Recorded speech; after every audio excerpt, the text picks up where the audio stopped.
కూడా చెప్తున్నాను, యువతకి నెలకు 3000 రూపాయలు నిరుద్యోగ భృతి ఇచ్చే బాధ్యత మాదని మీ అందరికీ హామీ ఇస్తున్నా.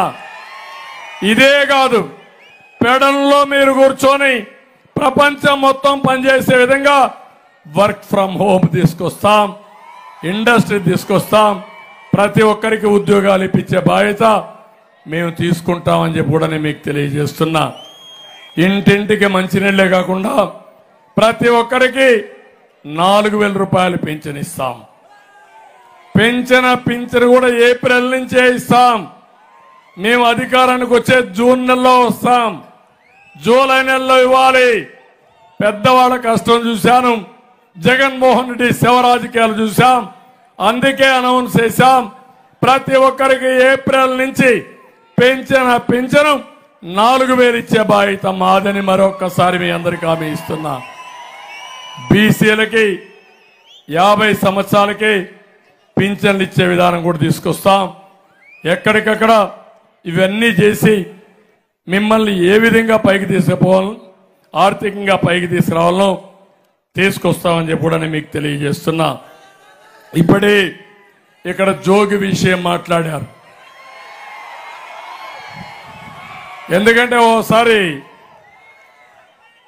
కొంతమంది నాయకులు కూడా తెలియాలి, ఈరోజు ఉంది, రేపు ఉంది, ఎల్లుండి ఉంది. మాతో పెట్టుకుంటున్నారు, నోరు బారేస్తున్నారు. ఇప్పుడే మా తమ్ముడు చెప్పాడు పారిపోయాడని. పారిపోకపోతే ఏం చేస్తాడు తమ్ముళ్ళు? ఎక్కడో పుట్టాడు, మైలవరం, ఇబ్రహీంపట్నం, అక్కడి నుంచి పెడనకు వచ్చాడు. మీరు ఒక తండ్రుదంటే మళ్ళా మైలవరం పోయాడు, అక్కడ ఒక తందంటే మళ్ళా ఇక్కడికి వచ్చాడు, ఇక్కడ ఒక తందంటే ఇప్పుడు ఎక్కడ పోయాడు, పెరంలూరుకు పోయాడు. రేపు ఒక తన్నుదంటే సముద్రంలో పడతాడు. అవునా కాదా? నోరు అదుపులో పెట్టుకోండి.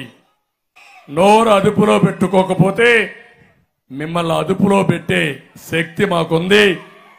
ఒక పక్క పవర్ స్టార్, ఒక పక్క సిబిఎన్. తమాషా కాదిది.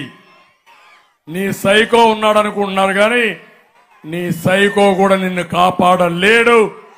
జాగ్రత్తగా ఉండమని, నోరు పారేసుకోవద్దని హెచ్చరిస్తున్నా.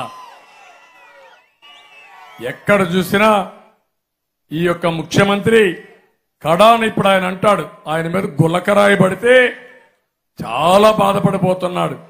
మా ఇంటికి ఈ పనికిరాని జోగిని రాళ్ళు కర్రలిచ్చి పంపిస్తావా నువ్వు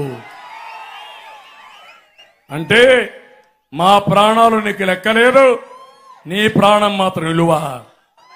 ఆ విషయం నువ్వు గుర్తుపెట్టుకోమని హెచ్చరిస్తున్నా. ఇతను చెప్పిన పని, చేసిన పనులైతే భూ కబ్జాలు, కమిషన్లు, సెటిల్మెంట్లు, బెదిరింపులు సినిమాల్లో కూడా చూపించుంటారు మా వాళ్ళు. పవన్ కళ్యాణ్ సినిమా కూడా తీసేట్టుండే వాళ్ళందరి మీద తీశారు, కానీ ఇంత భయంకరమైన క్యారెక్టర్లు ఉండరు. అంత భయంకరమైన క్యారెక్టర్లు ఉన్నారు. అవన్నీ కూడా ఎట్లా హ్యాండిల్ చేయాలో చేస్తాం. ఇప్పుడు ఆయన పోతే ఇంకొక ఆయన వచ్చాడు, ఆయన కూడా తక్కువ కాదు. అది కూడా తర్వాత నేను మాట్లాడతాను. ఇక్కడికి వచ్చినప్పుడు పేడనంలో చేనేత కార్మికులు ఎక్కువ ఉన్నారు, చాలా ఇబ్బందుల్లో ఉన్నారు. వాళ్ళ ఇబ్బందులు నాకు అర్థమైంది. మేము ఇద్దరం ఒకటే మాట ఇస్తున్నాం, వాళ్ళందరికీ న్యాయం చేస్తాం. చేనేతకు 200 యూనిట్ల కరెంటు ఉచితంగా ఇచ్చి మరో మగ్గాలకి 500 యూనిట్లు ఇచ్చే విధంగా మేము చర్య తీసుకుంటామని చెప్పి కూడా నేను మీకు తెలియజేస్తున్నా.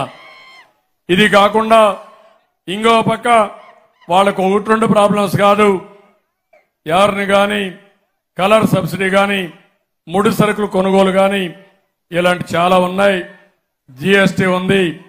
అన్నింటికంటే కలంకారీ ఇక్కడుండే చేనేత కార్మికులకి ఒక 5 ఎకరాలు నీళ్లు ఇచ్చి, ఆ నీళ్లలో ఇప్పుడైతే మీరు అది అద్దడానికి ఎక్కడో వెస్ట్ గోదావరికి పోయి పని చేసుకొని మళ్ళా ఇక్కడికి వస్తున్నారు.